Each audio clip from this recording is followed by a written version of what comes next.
Welcome to your first lesson of 1060. Now, as you can see from your packet that we're starting out with vocabulary. So I actually have it pre-written out just so you don't have to wait for me to finish. I write kind of slow. So just make sure that if I move on, pause the video, write down what you need to do. All right. You will also find that my notes are labeled a little bit different than the categories in Canvas, because I broke down these ideas into sections and they have lesson 1, lesson 2, so on and so forth. So if the title's a little bit different, it's okay. All right, so let's look at some vocabulary here. Our first one is array. Array is a subset of a line. Starts with a point and continues as a line in one direction, right? So point and keeps going on forever in a direction. Initial point is where the ray originates from. An angle. An angle is formed when two rays share a common initial point. Vertex is that common initial point. Okay, so initial point is of the ray, but if we have an angle, the point at where they connect there, they start, is our vertex. A straight angle are when two rays are directly opposite, right? So it creates that straight line. And remember, that is 180 degrees. So the straight line is 180 degrees. If I go all the way around, it's 360 for our circle. The measure of an angle is a number which indicates the amount of rotation that separates the ray. So if we have one ray here and I rotate up to another ray, that rotation, that number degrees, is that measure of angle. All right, so that's our vocabulary for now. We got some more down here. Let me actually get my blank sheet so we can do this together. All right, so some more vocabulary, what we need to think of. So one commonly used system to measure angles is a degree measure. One complete revolution, of course, is our circle, is 360 degrees. So when we talk about the angle measure here, we can talk about the angle being acute, obtuse, or right. An acute angle is between 0 and 90 degrees. Obtuse, I should say between. Sorry, guys. Obtuse is an angle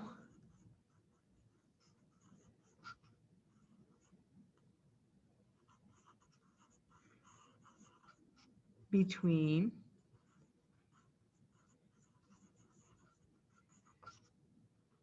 90 and 180. And a right angle is our 90 degrees. Okay, something that you might have not thought about in the past, you might have been able to do this before. Sorry about my volume. But we talk about it as in sense of a revolution. So we can determine the measure of an angle as long as we know the proportion that represents the entire revolution.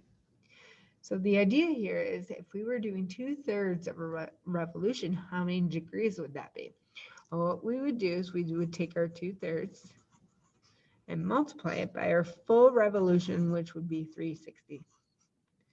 And in this case, 2/3 of a revolution is 240 degrees. We can do the same thing over and over. If I wanted to figure out what was 1/12 of a revolution, I would say 1/12 times our full revolution of 360. And 1/12 of a revolution is 30 degrees. And then an angle which indicates no revolution is, of course, 0 degrees. We can divide a degree up even smaller. There are two ways to do this. The first and most familiar way is decimal degrees. For example, an angle that's measured 30.5 would represent a rotation halfway between 30 and 31. Okay, and then we can actually do that as a fraction and simplify it without the decimal in there.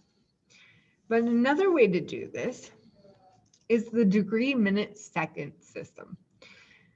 So usually we use this when we talk about global positioning or any applications requiring measurements of longitude and latitude. So in the DMS system, 1 degree is equally divided into 60 minutes. So 1 degree equals 60 minutes, and minutes are shown by the 1 apostrophe. In turn, each minute can be divided into 60 seconds, and the seconds are indicated by the double apostrophe, which of course, if we incorporated now degree to seconds, 1 degree would be 3,600 seconds. So let's do a couple of questions where we're converting back and forth. So here we have our decimal degree, and we're going to convert it into minutes and seconds. So first of all, when we do degree, minute, seconds, I'm going to take that full degree out, which is 42 degrees. And you can see that we're adding 0.125 degrees onto that. Now what we're going to do is we're going to take this 0.125 degrees and change it, convert it into minutes.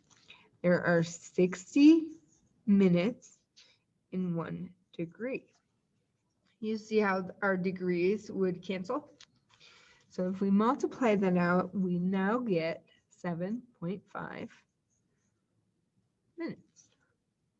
Now again, we don't want any decimals. So now we're going to take that we have 7 minutes plus a half a minute.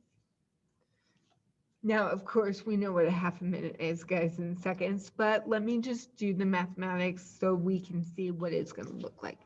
We take that decimal minute and multiply it. Well, there are 60 seconds in 1 minute. So we get that out, we get 30 seconds. Now I'm going to put everything together.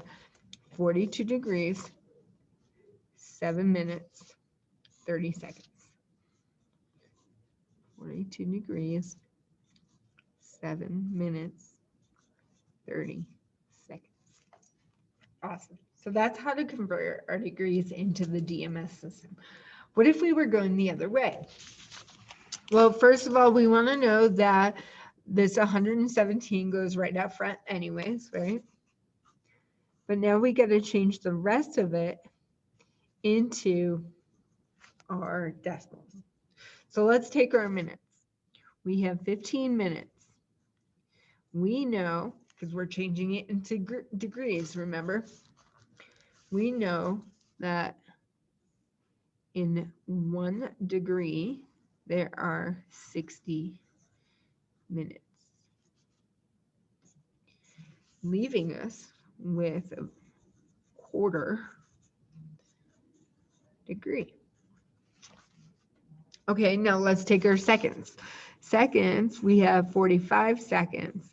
Now, when we do seconds here, we're going back to degrees. So let's remember what's in 1 degree according to seconds. It's 3,600 seconds. So now when we do this multiplication out, it's the 0.0125. And now for the decimal in our degrees, decimal degrees, we have to add these two together, okay? Be careful that you don't misinterpret your degree sign with the 0, okay? So I get 117.2625 degrees. All right, more vocabulary here. Supplementary. Supplementaries are 2 angles that add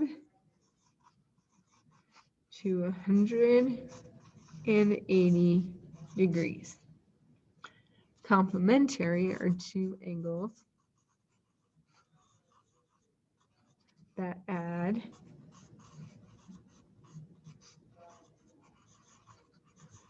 to 90 degrees. Lots of times I have a little trick to memorize this. C comes before S in the alphabet, and 90 comes before 180. So that's my little trick on memorizing this. All right, you will see Greek letters representing degrees and angles all the time. Alpha and beta, and then we'll do gamma, and I think there's another one, theta, things like that, okay? So I know they look a little funny, just sketch them out where you need them. Okay, for example 3, what we are going to do is just sketch these angles. So first we're going to start out with our simple coordinate system, right? Where we have 0 degrees here, 90, so on and so forth. So if we look, 111, well, this would be 90, and this is 180.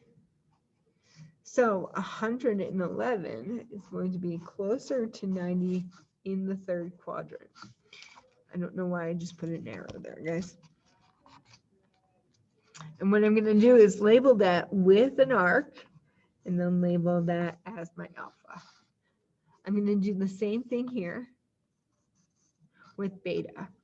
Beta is 37 degrees, and 37, well, 45 is the middle here, so we're probably going to be more down here, closer to 0. There's my angle, and I'm going to label it beta.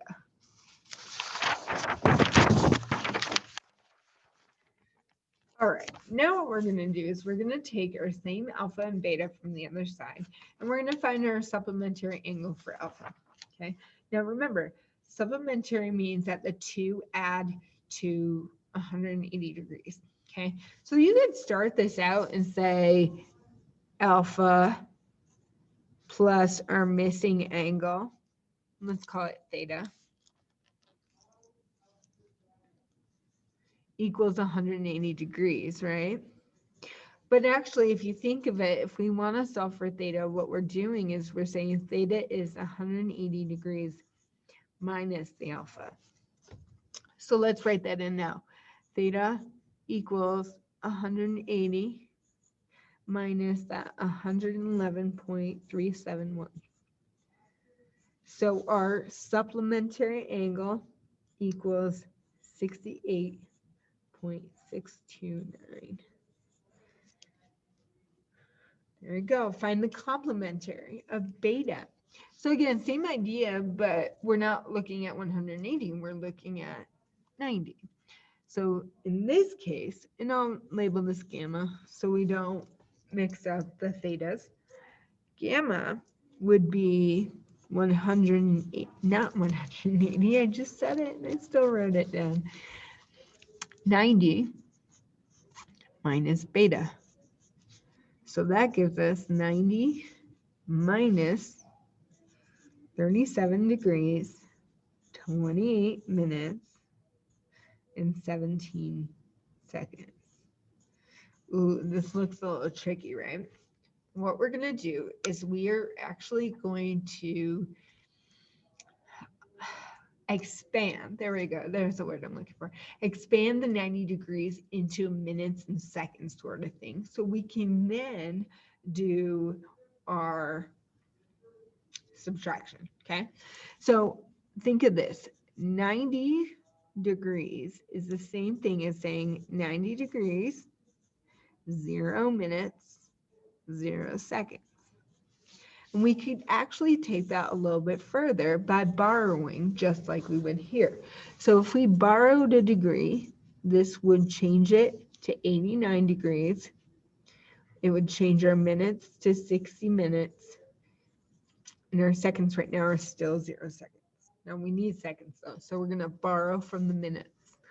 So we have 89 degrees Now we're borrowing from a minute. So 59 minutes, 60 seconds. Okay, so that's converting down for us to help. Now what we're going to do is take that 90 degrees technically and subtract our 37 degrees, 28 minutes, 17 seconds. So that means our complementary angle is 52 degrees, 31 minutes, 43 seconds. More vocabulary. Up to this point, we have discussed only angles which measure between 0 degrees and 360 inclusively. Ultimately, we want to extend this ability to other real world phenomena. So we know that we just don't stop at 360. A first step in this direction is to introduce the concept of an oriented angle. As the name suggested, it's an orient.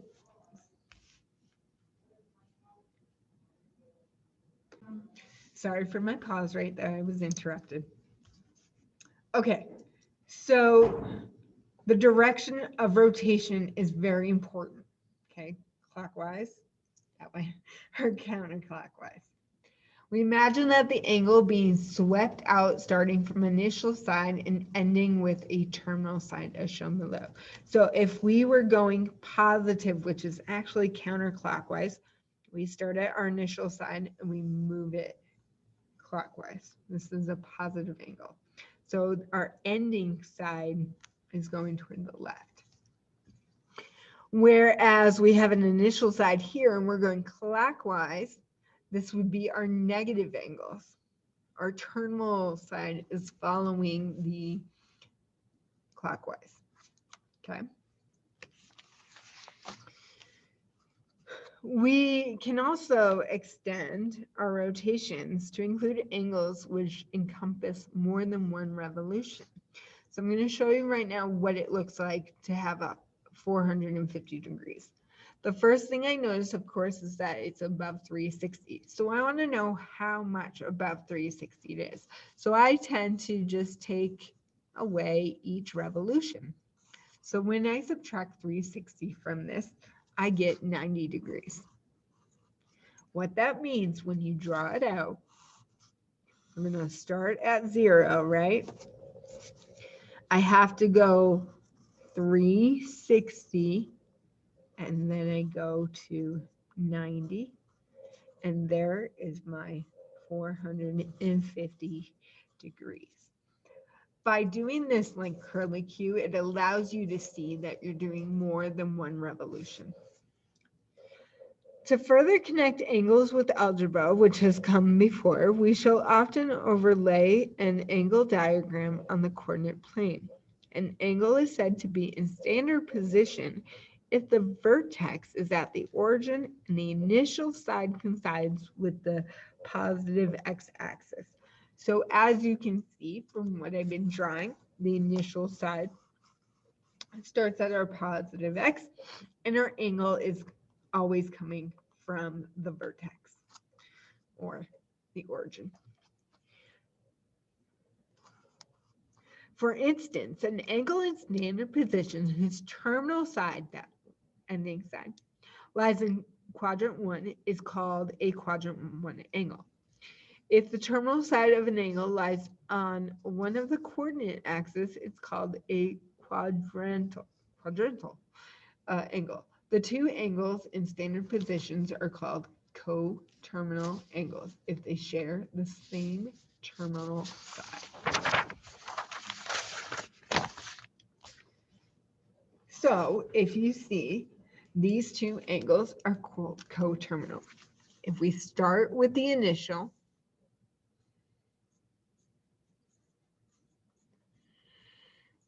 okay, and we go counterclockwise here, we have the angle of 120 degrees. If we went counterclockwise to that same terminal side, Now, because we are going clockwise, it's going to be negative, and we're actually going a negative 240 degrees. These two angles right here are what we call coterminal. All right, so what we're going to do right now is we're going to find a bunch of coterminal angles. Okay. Specifically, what they want is they want at least one negative and one positive. Okay, so let's draw 60 degrees. Okay, right here about a little bit more than half. So this is our alpha of 60 degrees.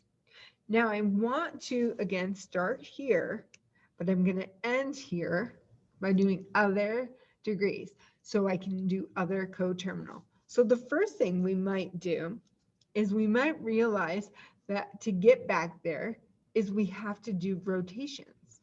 And a full rotation is 360.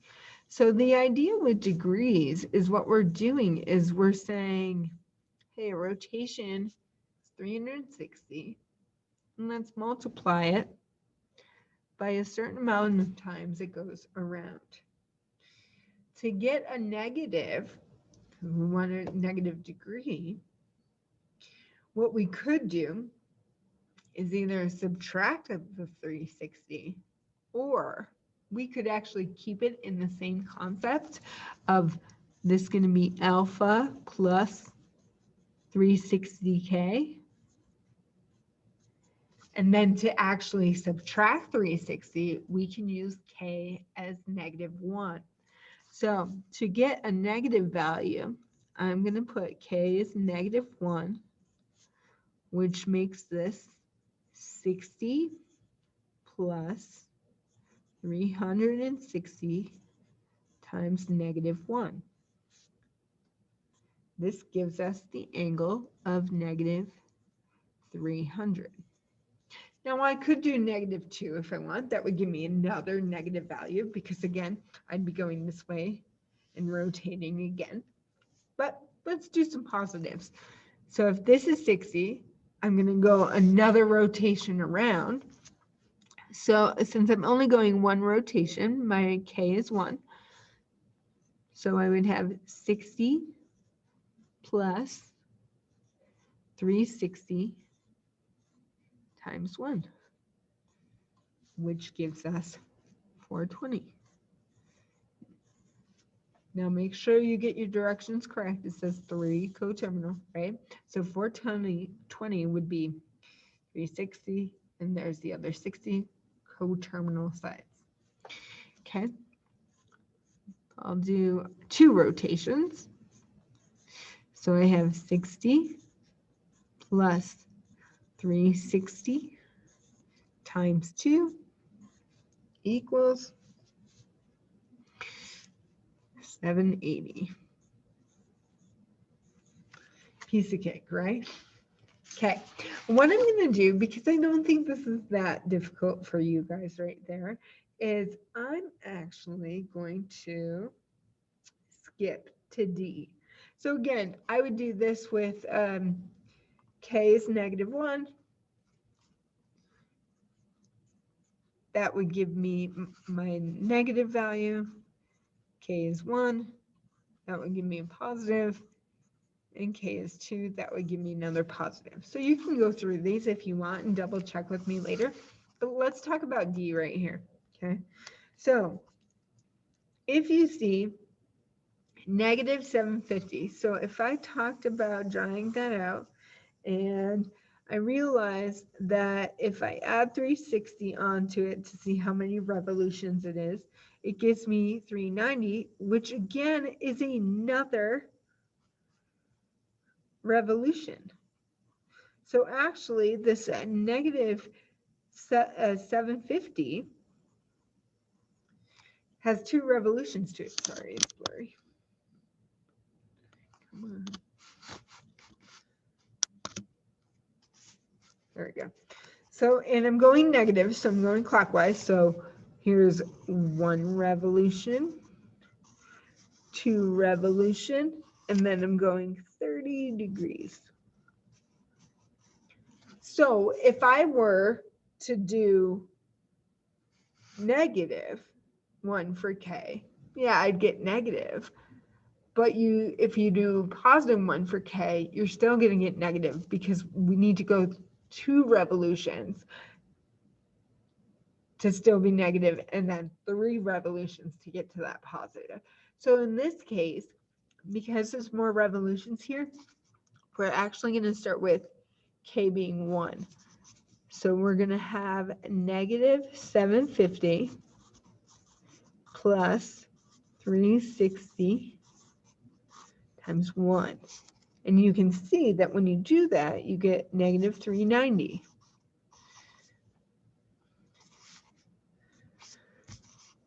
K being 2, you get -750 plus 360 times 2, we get -30. So again, could you have done -1? Yes, you would get your negative coterminal value.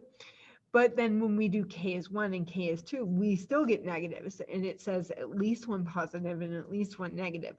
So you would have to go up to 3 revolutions to get our positive coterminal angle.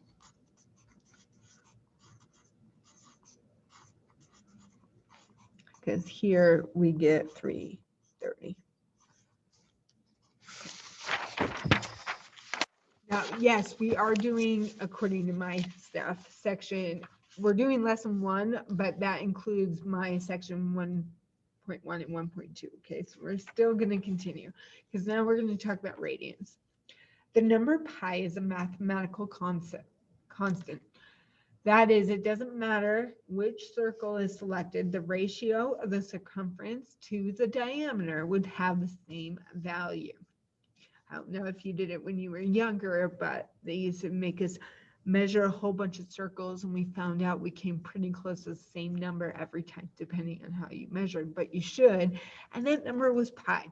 So we can give this ratio pi equals circumference over diameter.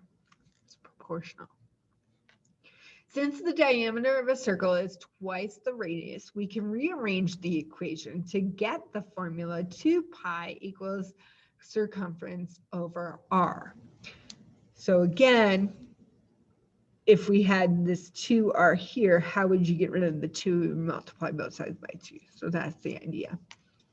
That tells us that for any circle, the ratio of its circumference to its radius is always constant, and that the constant is 2 pi.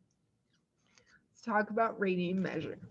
Suppose now we take a portion of a circle. So instead of comparing the entire circumference to the radius, we're comparing some arc measure in S units to the length of the radius as depicted below. And of course, for a circle, our radius is the same all the way around. And that's what makes it a circle. Let theta be the central angle, okay, from the middle, subtended by the arc. That is, an angle whose vertex is the center of the circle and whose determining rays pass through the endpoints of the arc.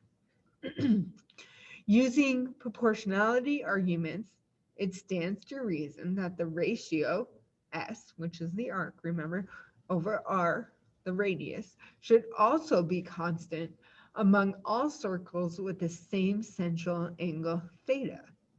The ratio S over R defines the radian measure of an angle.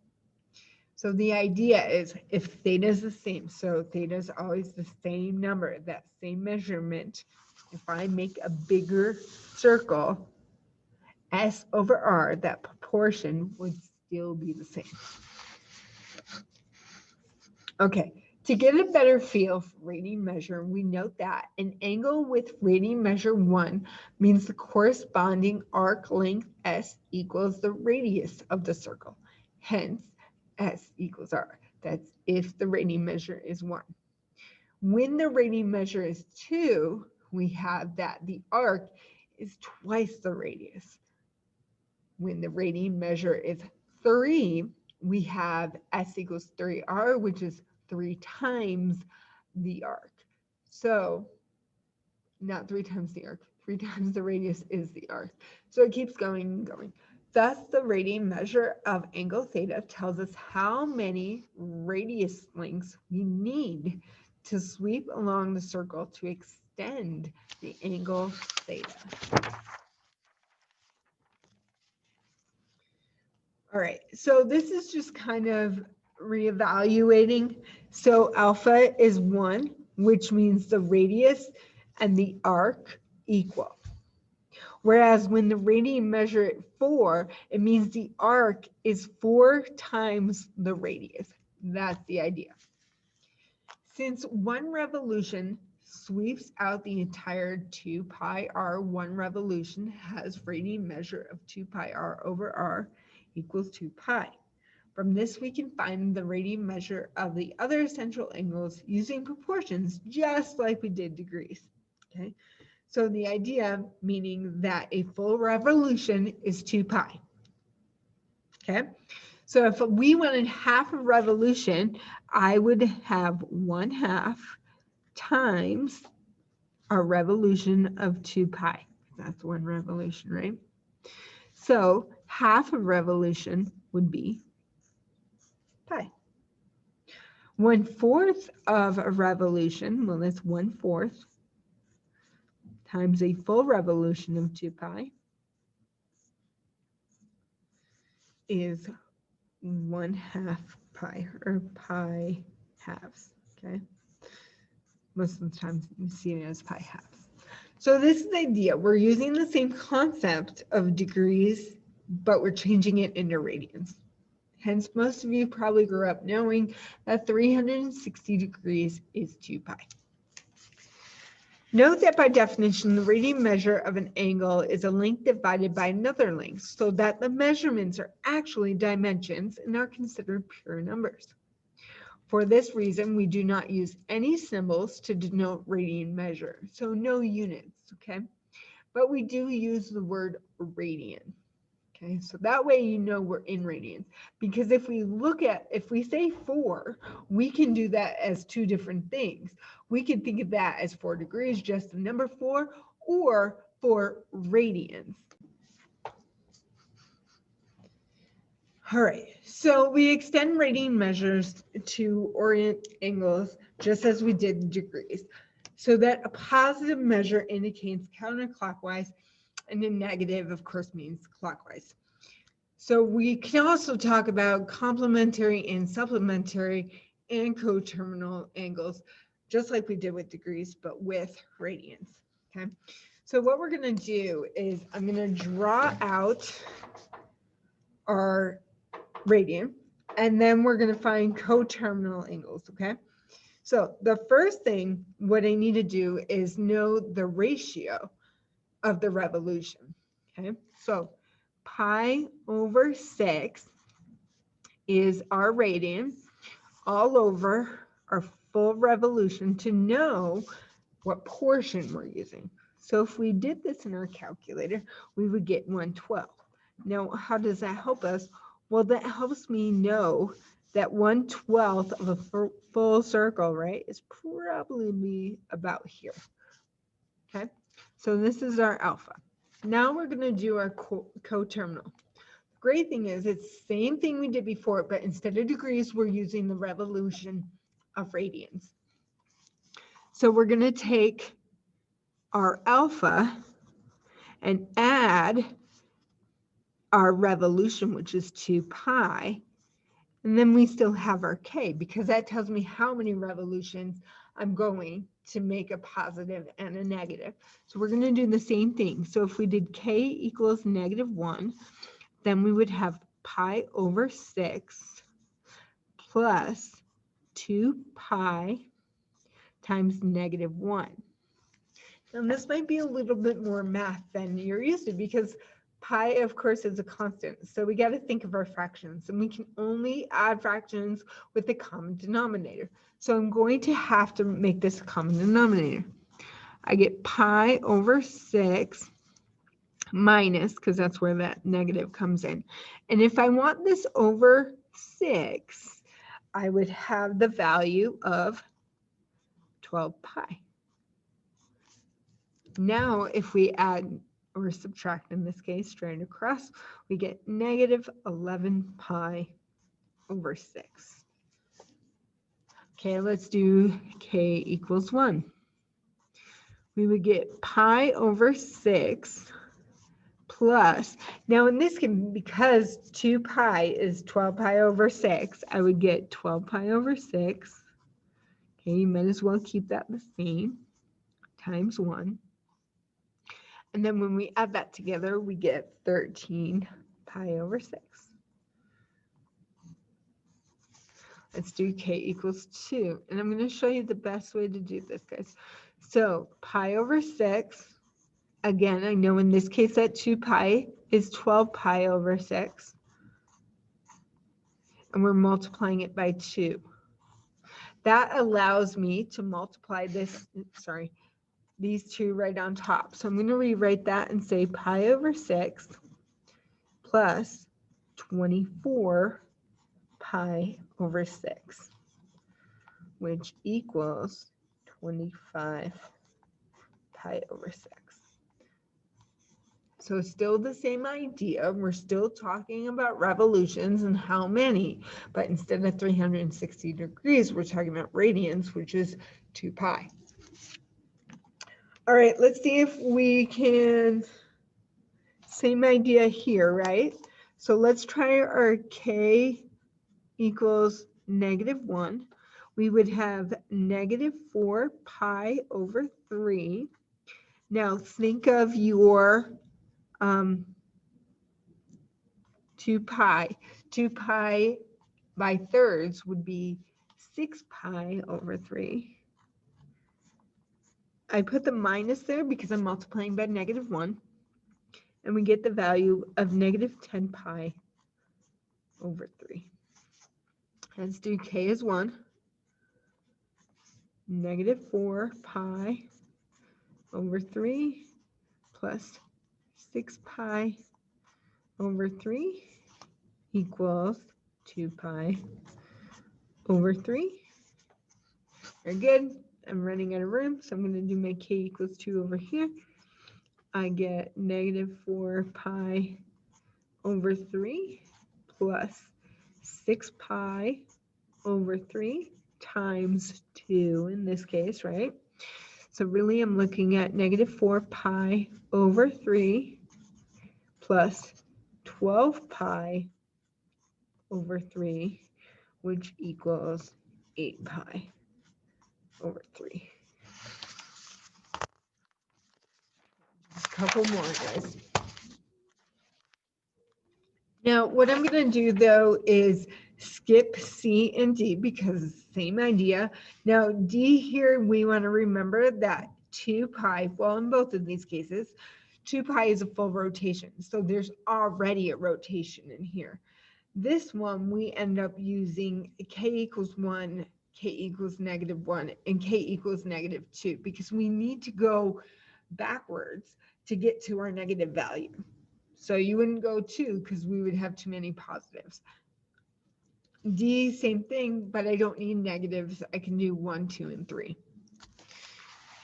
All right, converting between degrees and radians. Well, we know 2 pi is 360 degrees, and we can actually reduce that to pi equals 180 degrees. Now, depending on what you're converting to, either you're using pi radians over 180 or 180 over pi radians. Remember that whatever it is in the top, you want it to be in the bottom so you can cancel those out. So example, 60 degrees to radians, I have 60 degrees. So to get rid of degrees, I want my 180 degrees to be in the bottom, and pi radians is to be in the top.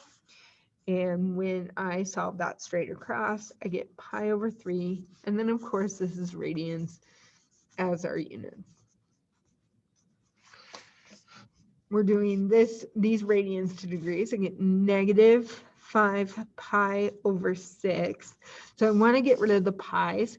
So pi is going to be in my denominator, 180 in my numerator.